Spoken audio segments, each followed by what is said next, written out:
छोटी सी स्टोरी कैसे आपके जीवन में बहुत बड़े परिवर्तन का कारण बन सकती है, जानना चाहेंगे आप? दोस्तों, ये स्टोरी है एक राजा की जो अपनी प्रजा के साथ और अपने परिवार के साथ बहुत सुखमय जीवन व्यतीत कर रहा होता है। कुछ समय पश्चात उसकी जो सबसे छोटी पुत्री होती है उसको चर्म रोग हो जाता है और उस समय इस चर्म रोग का कोई भी इलाज राज्य में नहीं होता। राजा बहुत चिंतित होता है और जो वहां के मुख्यमंत्री होते हैं वो भी चारों दिशाओं में ये ढिंडोरा पीट देते हैं कि कोई भी राजा की पुत्री का चर्म रोग का अगर इलाज करेगा तो उसे भरपूर इनाम दिया जाएगा। ये खबर देश विदेशों में फैल जाती है और एक देश से एक वैद्य जी उस राज्य के अंदर आते हैं और वो बताते हैं कि इसका इलाज तो है, बट कंडीशन अप्लाई ये है कि अगर राजा की पुत्री को पूर्णमासी के दिन गुरुकुल के कुछ विद्यार्थी ओस का पानी लाके दें और उससे इनका स्नान कराया जाए तो इनका चर्म रोग समाप्त हो सकता है। ये बात मंत्री को जब पता लगती है तो मंत्री राजा को ये बात बताता है। राजा बहुत ही ज्यादा प्रसन्न होता है और कहता है जल्द से जल्द ये कार्य कराया जाए और पहले ही पूर्णमासी वाले दिन ये कार्य संपन्न करा जाए। महामंत्री गुरुकुल में जाते हैं और ऐसे गुरुकुल में जाते हैं जहां 500 विद्यार्थी होते हैं ताकि ओस का पानी ज्यादा से ज्यादा एकत्रित हो सके और कोई किसी तरह की दिक्कत ना आए। अब जब समय नजदीक आता चला जाता है तो जो मंत्री के सलाहकार होते हैं उनमें से एक सलाहकार मंत्री को एक सलाह देता है कि महाराज, मंत्री जी, आपने एक ही गुरुकुल के विद्यार्थियों को ये कहा कि आप ओस का पानी लेकर आए। मैं आपसे चाहूंगा कि कुछ गुरुकुल के विद्यार्थियों को ये मौका और दिया जाए। महामंत्री कहते हैं ठीक है, जैसे आप ठीक समझते हैं इसको कीजिए। तो जो उनके मित्र होते हैं वो एक और जगह पे जाके गुरुकुल में ये बात वहां के विद्यार्थियों को बोल देते हैं।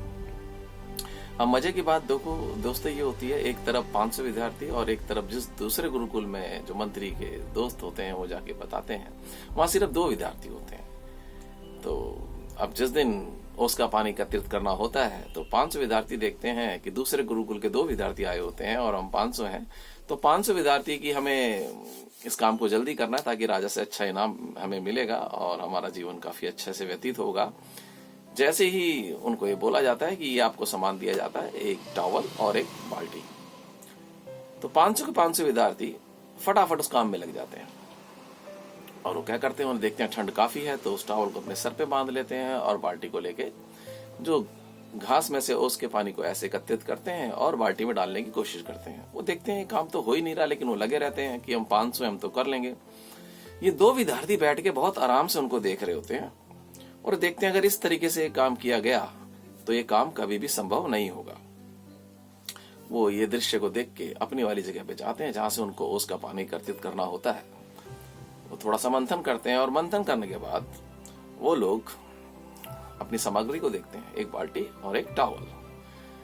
तो उन्हें समझ में आ जाता है काम क्या करना है। वो भी अपना काम करते हैं और 2 घंटे के पश्चात महाराज के दरबार में ये 2 विद्यार्थी ओस का पानी लेके उपस्थित हो जाते हैं। जब को 500 जो विद्यार्थी होते हैं गुरुकुल के वो खाली हाथ आते हैं। महामंत्री जब देखता है कि 500 विद्यार्थी कुछ भी लेके नहीं आए और ये 2 विद्यार्थी पूरी बाल्टी भर के उसका पानी ले आए तो वो समझ नहीं पाते क्या बोलूं, क्योंकि जो काम 500 विद्यार्थी नहीं कर पाए वो 2 ने कैसे कर दिया। 500 विद्यार्थी से पूछा जाता है कि आप उसका पानी क्यों नहीं लाए। वो कहते हैं महाराज पॉसिबल ही नहीं था, उसका पानी हाथ में आया नहीं, इस वजह से हम उसको एकत्रित नहीं कर पाए। अब उन 2 विद्यार्थियों से पूछा जाता है कि आप लोगों ने कैसे करा। तो कहते हैं महाराज, हमारे को जो सामग्री दी गई थी, जो हमें टॉवल दिया गया था, हमने उस टॉवल को घास के ऊपर इस तरीके से कुछ फेरा और जब वो पूरी तरह से भीग गया तो हमने उसको बाल्टी में निचोड़ दिया और उसका पानी ऐसे इकट्ठा होता चला गया और ऐसे हमने उसके पानी को एकत्रित किया और आपके लिए हम दरबार में ले आए। महामंत्री बड़े प्रसन्न होते हैं, राजा बड़े खुश होते हैं और उस पानी से जब उनकी पुत्री को नहलाया जाता है तो उनका चर्म रोग ठीक हो जाता है। तो उन्हें बहुत अप्रिशिएट करा जाता है, उनको इनाम दिया जाता है। पर दोस्तों, यहाँ पर जो सबसे ज्यादा सीखने वाली जो बात है वो क्या है कि कभी भी हमें यह नहीं सोचना चाहिए कि हमारी अगर टीम बड़ी है तो रिजल्ट अच्छे आएंगे, किसी भी काम को हम जल्दी कर लेंगे। ऐसा कभी नहीं होता दोस्तों। काम कोई भी हो, शुरुआत में अगर आप सूझबूझ से उस काम को एक अच्छी दिशा के साथ शुरू करें तो रिजल्ट तभी आते हैं। तो दोस्तों, ये स्टोरी जो है आपको जीवन में बहुत ज्यादा बेनिफिट्स देगी। अगर आप जानना चाहते हैं कैसे, तो थोड़ी देर मेरे साथ और कंटिन्यू बने रहिए, क्योंकि इसका लाइव एग्जांपल मैं आपको देने जा रहा हूं जो मेरे जीवन में खुद हुआ है। दोस्तों, मैं 18 इयर्स मैंने एक कंपनी में जॉब करी। एक बार मेरे एक मित्र को एक काम दिया गया कि भाई स्टोर के ऊपर से कुछ कंड्यूट्स नीचे लाने थे, उनका वेट करना था और उसके बाद वो रिपोर्ट अपने सुपरवाइजर को करनी थी। तो मेरा एक मित्र 3 दिन से उस काम को कर रहा था। ऊपर से कंड्यूट लाता था, नीचे वेइंग मशीन में वेट करता था, फिर ऊपर रखता था, कंड्यूट नीचे लाता था, वेट करता था, फिर ऊपर रखता था। जब उसको 3 दिन हो गए तो चौथे दिन उसने छुट्टी मार ली और चौथे दिन वो काम कंप्लीट करना था। तो मेरे बॉस ने मुझे बोला, गणेश आज ये काम आप कर लो, क्योंकि वहां पे टीम लीडर था, कोई और वहां पर नहीं था लड़का जो उस काम को कर पाता। तो मैंने कहा ठीक है सर, आज ये अर्जेंट भी है, मैं इस काम को कर लेता हूँ। बट मेरे को दोस्तों जरा हार्ड वर्क पसंद नहीं था। तो मैंने सोचा यार ये तो वाट लग जाएगी, बार बार ऊपर जाना, कंड्यूट उतारना, फिर उसको नीचे लाना। तो मैंने बहुत सोचा कैसे करूं। फिर मेरे दिमाग में एक आइडिया ये आया कि मैंने एक्सटेंशन बोर्ड लिया और एक्सटेंशन बोर्ड को मैंने प्लग में फिट करके उस वेइंग मशीन को ऊपर पहुंचाया।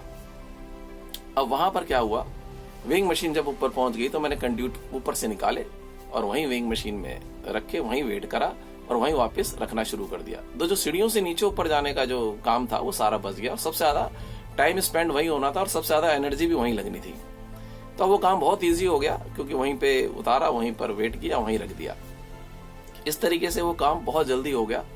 और शाम को जब मैंने बॉस को बोला सर वो काम खत्म हो गया, तो बॉस बड़ा नाराज हुआ, उसने अप्रिशिएट नहीं करा। उसने कहा ऐसे कैसे हो सकता है भाई, वो लड़का 3 दिन में दिन रात लगा हुआ था, जब उसने इतना काम किया तुमने 1 दिन में कैसे खत्म कर दिया। तो मैंने कहा सर कुछ मैंने इस तरह की एक्टिविटीज करी सर, वो जो वेइंग मशीन थी मैं उसी को ऊपर ले गया और ये सारा समय मैंने बचा दिया, जिसकी वजह से काम हो गया। तब जाके मेरे बॉस को लगा हाँ, उन्होंने क्रॉस वेरीफाई कराया, कुछ चेक करवाया रैंडमली, और जब सब सही निकला तो उन्होंने अप्रिशिएट किया। तो दोस्तों, अब आपने देखा कैसे एक कहानी से आपके जीवन के अंदर जब भी आपके सामने कुछ इस तरह का काम आता है तो आप उसको कैसे रिजॉल्व कर सकते हैं। तो ये जो स्टोरी बिल्कुल मेरी अपनी स्टोरी है। मेरे बहुत सारे दोस्त समझ भी गए होंगे ये कब की स्टोरी है, क्योंकि मेरे वो सारे के सारे फ्रेंड्स आज भी उसी कंपनी में, उसी स्टोर में जॉब कर रहे हैं। तो मैं आपसे इसी तरह की स्टोरी शेयर करता रहूंगा और उम्मीद करता हूँ ये स्टोरी आपको बहुत पसंद आएगी। कि सूझबूझ से काम करें, वो आपके लिए हमेशा बेटर रहता है और कहीं ना कहीं आप लोगों से अलग भी होते हैं, एक्स्ट्रा ऑर्डिनरी भी आप लोगों के बीच में से नजर आने शुरू हो जाते हैं। तो धन्यवाद दोस्तों जो आपने अपना इतना कीमती समय दिया। Thank you so much. Vande Mataram.